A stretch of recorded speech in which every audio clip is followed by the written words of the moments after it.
I'm Dr. Jimmy Shad. I'm a consultant pediatric urologist in Apollo Children's Hospital, Chennai. तो pediatric urology is a specialty of pediatric surgery है. तो हम लोग जैसे कि pediatric surgeons take care करते हैं बच्चे का बर्थ से या फीटल लाइफ से टू 18 years of age. और जैसे कार्डिक सर्जन्स टेक केयर करते हैं कार्डिक और थोरेसिक सर्जरीज़ का, जैसे अडल्ट यूरोलॉजिस्ट यूज़ करते हैं टेक केयर करते हैं किडनी, यूरेटर, ब्लैडर और जेनेटल ऑर्गन्स का अडल्ट्स में, वैसे ही पीडियाट्रिक यूरोलॉजिस्ट सिर्फ we take care of the urological problem of the paediatric age group. Means कि बच्चों की किडनी, यूरेटर मतलब उसकी जो पेशाब के ले जाने की नली, पेशाब की थैली मतलब ब्लैडर, पेशाब का रास्ता मतलब यूरेथ्रा और अंडकोश मतलब जेनिटेलिया के जो प्रॉब्लम्स हैं बच्चों की फ्रॉम द बर्थ और the antenatal life to the 18 years of age, so we take care of that part. अब अपने सर्जन जितने भी किए हो, what was the most complicated case जो आपको रियली शॉक कर दिया हो?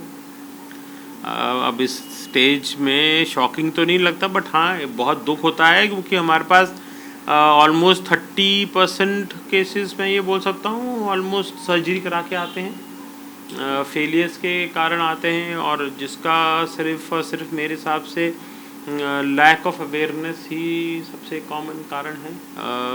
जैसे मैं यहाँ पर गुवाहाटी में पिछले 13 ईयर्स से आ रहा हूँ. अपने जिन बच्चों को हम यहाँ पे सर्जरी तो नहीं देते पर कंसल्टेशन देते हैं, और मोस्टली अपने बच्चों को जिनकी सर्जरी की है उनको फॉलोअप के लिए विज़िट के लिए आते हैं ताकि उन बच्चों को देख सकें और उनकी देखभाल कर सकें, क्योंकि हर बच्चा तो फिर से बार बार माँ बाप आ नहीं सकते. तो हम लोग यहाँ पर आके एक तरह से विज़िट में वो सारी जो ज़रूरत है, क्योंकि बहुत सारी ऐसी कंडीशंस रहती हैं जो कि बहुत लॉन्ग टर्म केयर का डिमांड करती हैं, और we want that care to be given to at the door step, because not every child any parent will be able to afford and come each time to Chennai.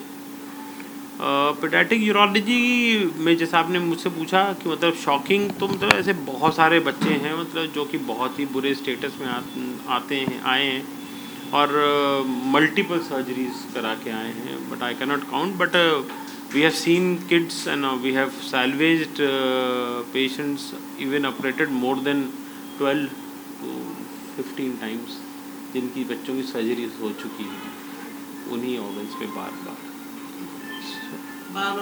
हाँ मतलब failed surgeries हुई, क्योंकि it is very specialized niche branch. तो sometimes because lack of awareness है अपने यहाँ, और so they end up at a wrong place. तो इसलिए जब बच्चों की मेरा तो यहाँ आपसे एक ही विनती है, मतलब we should spread the word basically कि बच्चों की अगर प्रॉब्लम्स हैं तो पहली बात तो पीडियाट्रिक सर्जन्स को ढूंढें, और बच्चों की पीडियाट्रिक यूरोलॉजिकल प्रॉब्लम्स हैं तो पीडियाट्रिक यूरोलॉजिस्ट ढूंढें जो एक्सक्लूसिवली पीडियाट्रिक यूरोलॉजी के पेशेंट्स, बच्चों के यूरोलॉजिकल प्रॉब्लम्स को टेक केयर करते हैं. बच्चों में सबसे ज़्यादा कॉमन आप क्या देखते हैं, कौन सी बीमारी सबसे ज़्यादा कॉमन है इन पीडियाट्रिक यूरोलॉजी डिपार्टमेंट? फिर से तो मैं मतलब it is list of patients मतलब कंडीशंस जो मैं बोल सकता हूँ, मगर मैं जैसे नॉर्मली जैसे फाइमोसिस होना, पेशाब की आगे चमड़ी का छोटा हो जाना, या हर्निया, हाइड्रोसील, मगर आज का समय मैं यूटिलाइज़ करना चाहूँगा कुछ एक चीज़ों के लिए जिनके बच्चों की मतलब ख़ास जिनको ज़रूरत रहती है. तो कोई कंडीशन जैसे कि बच्चों की किडनी में सूजन होना, जिससे हाइड्रोनेफ्रोसिस होता है. तो नॉर्मली आजकल तो मोस्टली बच्चे ये एंटीनेटल लाइफ मतलब जो प्रेगनेंसी के दौरान ही 19th वीक ऑफ प्रेगनेंसी में जो टारगेट स्कैन होता है उसमें ही किडनी की सूजन और ये सब पकड़ाई में आ जाती है.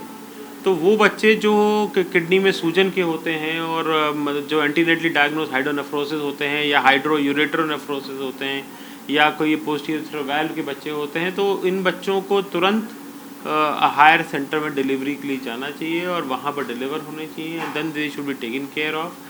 और इसका सबसे ज़्यादा इम्पॉर्टेंट है जो किडनी में सूजन आती है उससे जो कांस्टेंट किडनी में सूजन बनी रहती है उससे किडनी की क्रिटिकल फंक्शन का नुकसान होता है, जो कि मैं ये बताना चाहूँगा अगर अपन if you take care of them at the right age तो most of the critical function can be सैल्वेज्ड.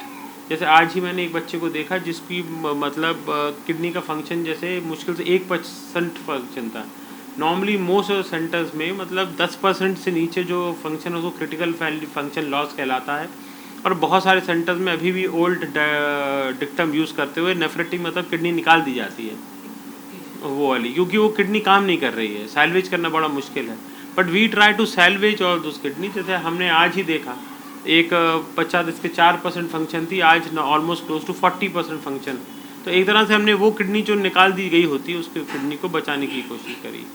तो अगर सही समय पे इन बच्चों का ऑपरेशन किया जाए, normally they need surgery at close to, जिन बच्चों को ज़रूरत है, वो हर बच्चे की ज़रूरत नहीं पड़ती, जिन बच्चों को ज़रूरत है वो normally by 90 days close to 3 month of life they need surgeries. एक रेयरेस्ट और रेयर कंडीशन में हाइपोस्पेडिया जो पेशाब की नली होती है, इसमें कई सारे छेद होते हैं, तो क्या वो क्यूरेबल है?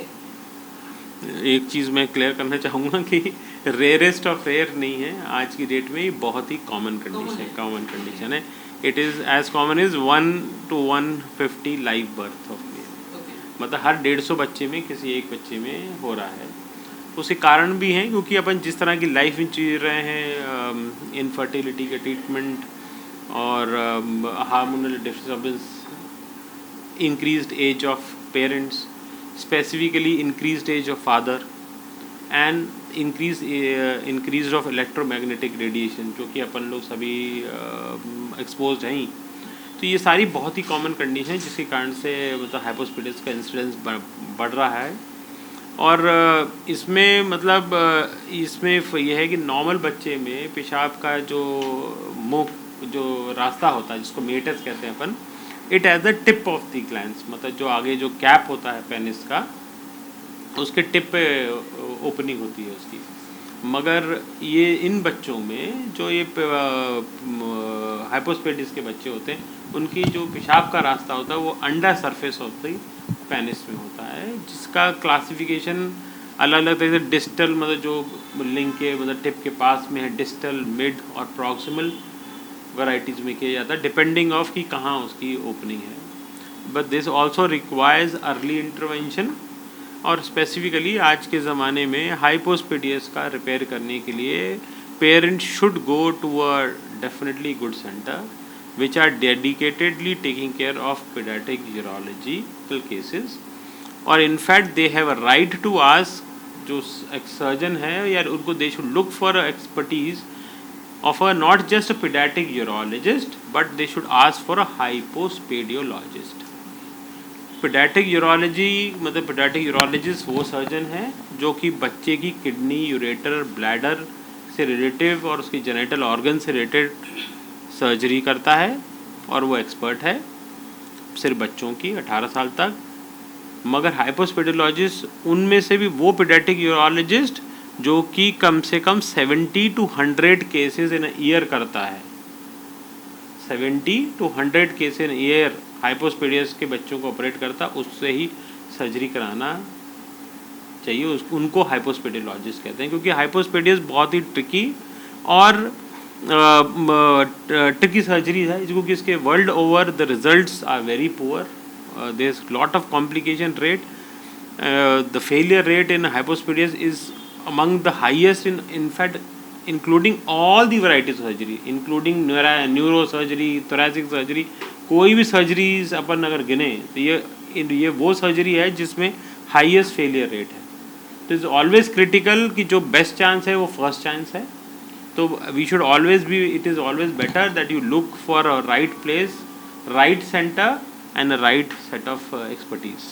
मैं आपका ज़्यादा वक्त नहीं लूँगा। एक बाहर पेरेंट का सर का दर्द होता है, बच्चे को रात में बिस्तर में पेशाब करना, क्या इज इट क्यूरेबल? क्या ये पेडियाट्रिक यूरोलॉजी के अंदर पड़ता है? नहीं, बच्चे तो हमारे पास बहुत आते हैं बेडवेटिंग के लेके, मतलब उसको एन्यूरोसिस कहते हैं, वो मे बी प्राइमरी और सेकेंडरी। मगर एक मिथ मैं तोड़ सकता हूँ आज कि ये नॉर्मली कोई ऑर्गेनिक डिजीज़ नहीं है, इट इज़ बिहेवियरल मैनेजमेंट। हाँ, तो definitely all of them are curable, only less than 2% to 3% of them will have some other reason. मतलब सिर्फ 2 से 3% बच्चे जो होते हैं किसी ऑर्गेनिक डिजीज़ के कारण किसी एन्यूरोसिस कर रहे होते हैं। Rest all can be managed by just by behavioural management. मेरा आखिरी सवाल, पेरेंट्स को कब फिकर करना चाहिए जब बच्चे की कौन सी प्रॉब्लम में पीडियाट्रिक यूरोलॉजिस्ट के पास जाना चाहिए, कौन सा सिम्टम्स देखिए तो तुरंत डॉक्टर को कंसल्ट करना चाहिए, और आप गुवाहाटी में कब पेरेंट्स से मिल सकते हैं, कब आप अवेलेबल होंगे? मैं इस सेंटर पे मैं almost every once in 2 month आता हूँ यहाँ पर। और पीडियाट्रिक यूरोलॉजी जैसे मैंने बोला, I can elaborate little bit कि जैसे छोटा बच्चा पैदा होता है, बच्चे का अगर अपन को अंडकोश के पास सूजन दिख रही है या कोई अंडकोश ही नहीं दिख रहा है तो उसको अपन अनडिसेंडेड टेस्टिस कहते हैं। तो undescended testis should be taken care of at 6 month of life. 3 महीने तक ऐसा कहा जाता है कि टेस्टिस के नीचे आने की, अंडकोश के नीचे आने की, पेट से निकल के नीचे अपने सही जगह पे आने की चांसेस रहते हैं, क्योंकि उसके हार्मोनल प्रोफाइल ऐसा रहता है। मगर 3 महीने के बाद उसकी चांसेस मिनिमाइज हो जाते हैं। बट दैट कैन, तो you have to see surgeon before 6 months of age because that intervention is required between 6 months to 8 month of life, क्योंकि उसके बाद टेस्टिस का एट्रोफी मतलब उसका डैमेज होना शुरू हो जाता है। कोई बच्चे को अगर बच्चा है, छोटा बच्चा है और उसको अगर इन्फेक्शन हो रहा है तो रेकरेंट यूटीआई मतलब यूरिनरी ट्रैक्ट इन्फेक्शन है, तो वो बहुत सारी कंडीशन का परिचायक है। यूटीआई कैन बी बिकॉज, अगर बच्चे में रेकरेंट यूटीआई हो रहा है तो मोस्टली इसके काफ़ी हाई चांस है कि उस बच्चे को कोई ऑर्गेनिक डिजीज़ है। तो एक बार की even a single UTI needs a thorough evaluation. तो जिसके कारण से बच्चे, अगर लड़का है बच्चा तो उसमें पोस्टीरियर सर्वाइकल हो सकते हैं, या फिर लड़कियों में न्यूरोजेनिक ब्लैडर मतलब ब्लैडर डिसफंक्शन एनोमली हो सकती हैं। एक कंडीशन होती है जिसे कहते हैं वेसाइको यूरेट्रल रिफ्लेक्स, मींस पेशाब जो नॉर्मली किडनी से यूरेटर मतलब नलकी से होते हुए ब्लैडर में आता है और बाहर निकलता है, मगर इन बच्चों में वो जो कॉम्पिटेंस होता है, जो वैल्व होता है वो कॉम्पिटेंट नहीं होता और पेशाब वापस जा रहा होता है, तो उसे कहते हैं वेसाइको यूरेट्रल रिफ्लेक्स, VUR के नाम से जाना जाता है कॉमनली। इन बच्चों को, बहुत सारे बच्चों में VUR की कंडीशन होती है। जो VUR होता है तो रेकरेंट यूटीआई मतलब पेशाब में इन्फेक्शन हो रहा होता है।